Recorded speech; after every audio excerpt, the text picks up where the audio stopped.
pemusnahan munisi akhir tidak layak pakai Inventaris TNI Angkatan Darat di lokasi peledakan Desa Sagada. Peledakan di dua sumur ini berjalan dengan sempurna dalam kondisi aman. Sedangkan di luar dua sumur ini disiapkan satu lubang yang peruntukannya adalah untuk menghancurkan detonator saat tim penyusun munisi menyusun detonator di dalam lubang tersebut. Secara tiba-tiba terjadi ledakan dari dalam lubang yang mengakibatkan 13 orang meninggal dunia. Terima kasih saudara, Anda masih menyaksikan Breaking News Kompas TV. Saya Yasir Nene Ahmad terkait dengan pemusnahan amunisi yang dilakukan di daerah Garut, Jawa Barat yang menyebabkan 13 orang meninggal dunia. Tadi sama-sama kita mendengarkan konferensi pers yang disampaikan oleh Kabid Penat yang menjelaskan bagaimana kronologi kejadian dan juga terkait dengan detail dari siapa saja yang menjadi korban tewas akibat pemusnahan amunisi yang dilakukan di daerah Kabupaten Garut, Jawa Barat, saudara. Dan sudah bergabung bersama kami Komisi 1 DPR, Bang TB Hasanuddin, bersama kami di Breaking News Kompas TV. Selamat sore, Bang TB. Selamat sore. Assalamualaikum warahmatullahi wabarakatuh.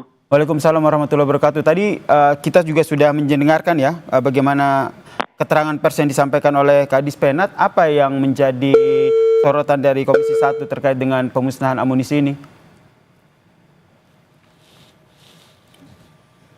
Bang TB? Baik, kami perbaiki sambungan telepon bersama dengan Bang TB Hasanuddin, Komisi 1 DPR.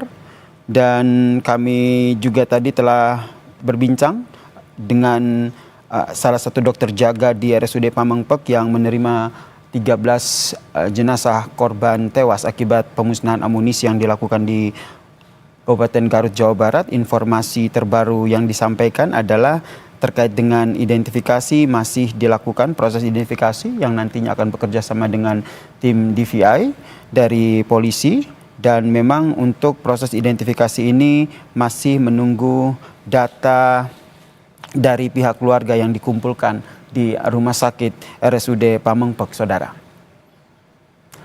Bang TB? Ya, mohon maaf terputus.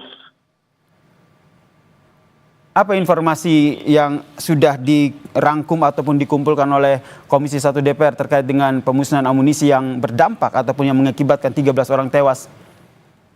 Ya, saya kira begini. Saya melihat beberapa video di sana ya. Dilihat dari prosedurnya ya, kelihatannya sudah sesuai ya. Tetapi prosedur itu banyak yang tidak dilaksanakan dengan baik dan sesuai dengan urutan, begitu. Ya. Pertama, pemusnahan munisi dengan cara peledakan itu di tempat yang jauh dari masyarakat sudah dilakukan dan bahkan di pantai, oke? Ya. Kemudian yang kedua, masyarakat juga jauh dari tempat itu sudah sesuai dengan ketentuan, ya. Nah, yang saya lihat itu adalah dalam teknik setelah peledakan. Jadi seharusnya setelah diledakan, ingat ya, itu munisi kedaluarsa. Munisi kedaluarsa itu kalau diledakkan tidak semua meledak sekaligus, baik karena blasting maupun karena panasnya. Jadi akan ada terjadi ledakan pertama yang memang disengaja oleh petugas, tetapi juga ada ledakan kedua, bahkan mungkin ketiga. Nah, itu kurang diwaspadai oleh petugas. Sehingga kalau saya lihat, ketika ledakan pertama kemudian meledak, para petugas mungkin menganggap bahwa yang namanya seluruh amunisi sudah selesai meledak, sudah habis, sudah tidak ada amunisi tersisa. Itu diprediksi seperti itu. lalu mereka menuju ke tempat peledakan yang notabene di situ diikuti oleh masyarakat. Ini kesalahan yang kedua. Sehingga terjadi ledakan yang kedua dan kemudian terjadilah korban. Itu kira-kira seperti itu yang saya amati. Kemudian peninjauan ulangnya akan seperti apa terkait dengan peristiwa ini? Saya kira kita harus mencoba melakukan evaluasi dan kemudian memperbaiki prosedur, ya. Jadi setelah peledakan pertama tidak dibenarkan langsung ditinjau, tetapi harus diyakinkan beberapa jam dan kalau perlu disiram dengan air supaya terjadi pendinginan dan tidak ada ledakan berikutnya, begitu. Kalau itu sudah boleh masuk, lalu dipilah mana munisi yang sudah meledak, mana yang belum. Yang belum dikumpulkan lagi dan kemudian diledakkan berikutnya. Itu yang perlu ditambahkan dalam prosedur itu. Yang kedua, seperti apapun dilarang masyarakat mendekat kepada tempat peledakan, baik sebelum maupun sesudah, begitu. Ya, ini masyarakat kelihatannya tertarik ketika setelah terjadi peledakan itu kan ada sisa-sisa dari selongsongnya, lalu ada dari bodi dari tempat munisi itu berupa tembaga yang mungkin punya nilai ekonomis dan itu biasanya diburu dan harusnya tidak diizinkan oleh petugas setempat. Oke, Gitu, Bang TB, berarti seperti yang tadi Anda sebutkan, prosedurnya memang sudah sesuai, namun dalam pelaksanaannya tidak dilaksanakan dengan baik. Berarti bisa dikatakan, Bang TB, ini bisa dikatakan bahwa apakah memang ada unsur kelalaian di sini? Ya tidak hati-hati. Dia seharusnya menunggu berikutnya sampai yakin. Ya mungkin 2 jam, mungkin 3 jam tidak ada ledakan berikutnya. Ini kalau saya lihat antara ledakan dengan pengecekan ke tempat kejadian terlalu cepat. Bang TB? Ya.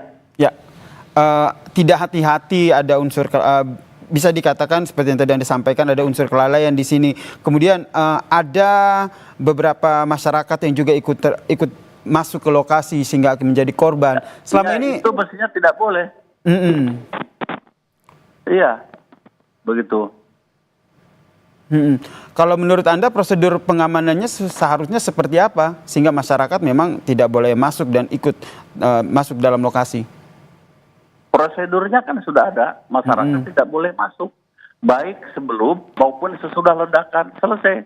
Ikuti saja prosedur itu. Mengapa ini ya tidak ada upaya untuk menahan mereka? Atau mungkin kalau saya lihat juga di video-video yang tersebar misalnya, itu ada masyarakat malah dengan menggunakan sepeda motor dari tempat-tempat lain di luar pengawasan TNI. Begitu ya. Pada masuk ke sana dengan sepeda motor ngebut, dia cepet-cepetan untuk mengambil sisa-sisa munisi itu kelihatannya.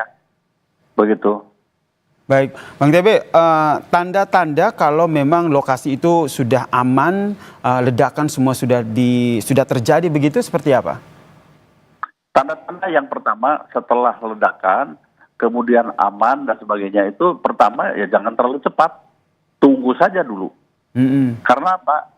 Mungkin ada munisi yang sudah keluarsa memerlukan panas yang cukup tinggi baru dia meledak, begitu. Karena kan umur munisi itu sudah terlalu tua, oke ya, sehingga harus ditunggu. Mungkin 1 jam, mungkin 2 jam, tergantung dari posisi munisi itu dipasang ketika ledakan pertama. Yang bagian bawah itu harus diwaspadai, bagian kiri kanan harus diwaspadai, bagian tengah mungkin meledak duluan. Itu yang pertama. Yang kedua, dari ledakan itu kan akan ada kelihatan asap mengepul. Ya, kalau masih ada asap jangan didekatin, berarti masih ada panas, masih ada suhu. Dan kalau masih ada panas yang membara, bisa jadi yang di bawah itu baru meledak kemudian. Dan benar itu terjadi kan kalau tidak salah ya. Dari salah satu lubang itu muncul ledakan itu. Kemudian Bang TB, untuk lokasi ledakan tadi memang sudah sesuai dengan kriteria begitu, pemusnahannya jauh dari masyarakat, kemudian lokasinya juga tidak ada dipastikan clear area begitu. Tapi apakah perlu adanya pengawasan khusus begitu sehingga memang dipastikan tidak ada masyarakat yang masuk ke dalam seperti dipagari? Ya kalau dipagari ya susah juga memagari lahan sekian hektar itu sepertinya ya susah lah. Tetapi biasanya didirikan semacam pos-pos yang kemudian mengelilingi tempat peledakan begitu. Dan masyarakat dilarang begitu. Kemudian nanti ada patroli yang mensweeping, mungkin masih ada orang yang mencari rumput di situ, ada orang mungkin malah bercocok tanam atau sembunyi di semak-semak dan sebagainya, ya dikeluarkan dulu. Ya kalau sudah yakin baru dilakukan peledakan. Tapi kalau saya lihat masyarakat itu adalah yang akan berburu bekas-bekas ledakan itu. Ya kalau saya lihat itu mereka berlarian menuju ke tempat itu untuk mengambil sisanya. Ya kita berduka cita ya atas kejadian ini. Mudah-mudahan tidak terjadi ke depannya. Sehingga saya berharap TNI ya mengambil hikmah dari ini semua dan kemudian memperbaiki prosedur peledakan dengan tepat ya dan diikuti secara baik. Baik. Gitu. Diperbaiki prosedur-prosedur dan juga diikuti secara laik. Yes. Dari kejadian ini apa yang harus diperbaiki lagi begitu sehingga ketika ada pemusnahan amunisi tidak ada lagi korban? Ya seperti yang saya katakan tadi, diikuti prosedurnya dengan baik, begitu ya. Asal dengan ketat, insya Allah tidak akan terjadi lagi dan tidak boleh terjadi lagi akibat salah prediksi dan atau akibat karena kelalaian. Dan kami pun berharap masyarakat jangan kemudian berharap dari ledakan itu bisa mengambil sisa-sisa. Bagaimanapun juga itu munisi yang dapat meledak sewaktu-waktu dan membahayakan nyawa kita masing-masing. Baik, Bang TB sendiri sudah ada informasi terkait dengan lokasi yang digunakan untuk pemusnahan amunisi ini? Apakah memang sering digunakan untuk pemusnahan amunisi? Saya tidak dapat informasi, tapi kalau lihat dari geografinya tidak ada masalah. Tidak ada masalah. Dan saya yakin ya, ini kan tim ini bukan tim yang asal-asalan. Ya. Ada kolonel CPL, korps peralatan, itu mereka profesi dalam urusan munisi, dalam urusan penyimpan, dalam urusan meledakan. Begitu. Hanya tadi saya yakin karena salah prediksi, dianggap tidak akan meledak lagi, ya lalu didatangilah TKP itu. Belum waktunya sesungguhnya, belum saatnya. Itu saja saya kira. Oke, terkait dengan lokasi sendiri, kriteria-kriteria yang memang harus dipenuhi dalam lokasi untuk pemusnahan amunisi sendiri? Yang pertama itu harus jauh dari masyarakat. Yang kedua, tanahnya itu tidak mengandung batu-batu yang nanti ketika terjadi ledakan, batu-batu itu akan terbang kemana-mana. Begitu. Dan yang ketiga itu ada galian, digali. Sehingga munisi itu berada di dalam. Dan ketika disimpan bahan peledak untuk meledakan munisi itu, maka tidak terjadi blasting terlalu jauh. Begitu. Berikutnya itu adalah menjadi sebuah zona tertutup. Ya, dipasang bendera-bendera merah yang tidak boleh dimasuki oleh masyarakat dan dijaga oleh prajurit TNI. Begitu, ya. Baik, kemudian yang juga jadi salah satu fokus perbincangan kita adalah terkait dengan adanya warga yang bisa masuk ke dalam. Nah, ini pengawasannya yang didorong oleh Komisi 1 DPR akan seperti apa ke depannya? Ya begini, harga mati kalau ada peledakan masyarakat tidak boleh masuk. Begitu, iya. Yang Apakah hanya kedua, berupa himbauan saja karena dari informasinya kan mereka buru-buru masuk ke dalam area ledakan karena ingin mengambil puing-puing bekas pemusnahan amunisi ini, Bang?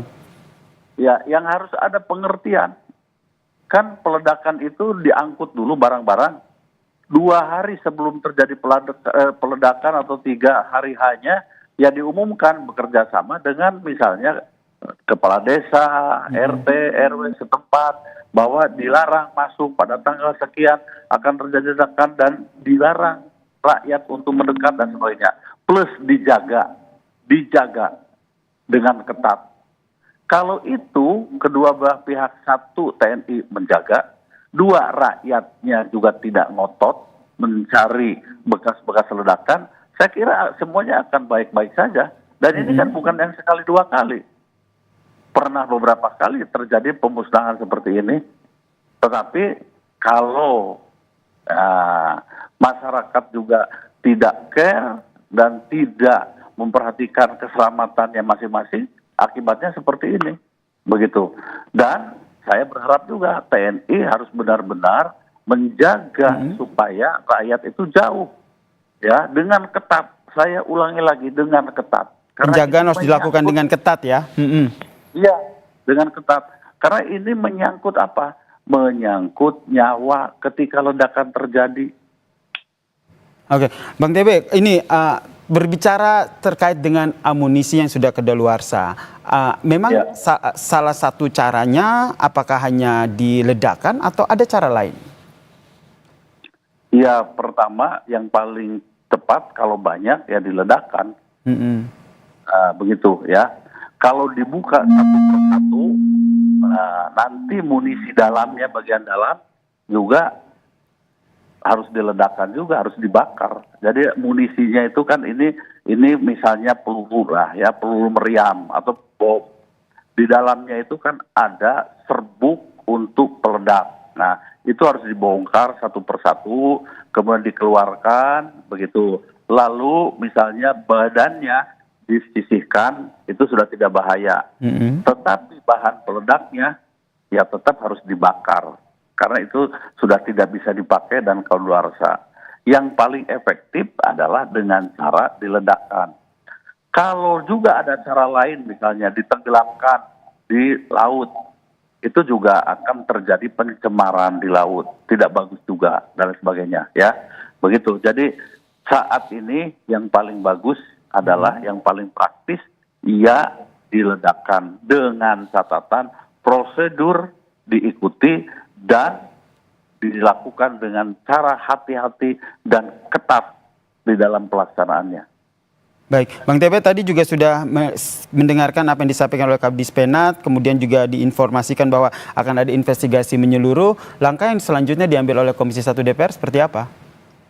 Begini ya, kita serahkan saja kepada TNI, biarkan melakukan investigasi seperti apa kesimpulannya.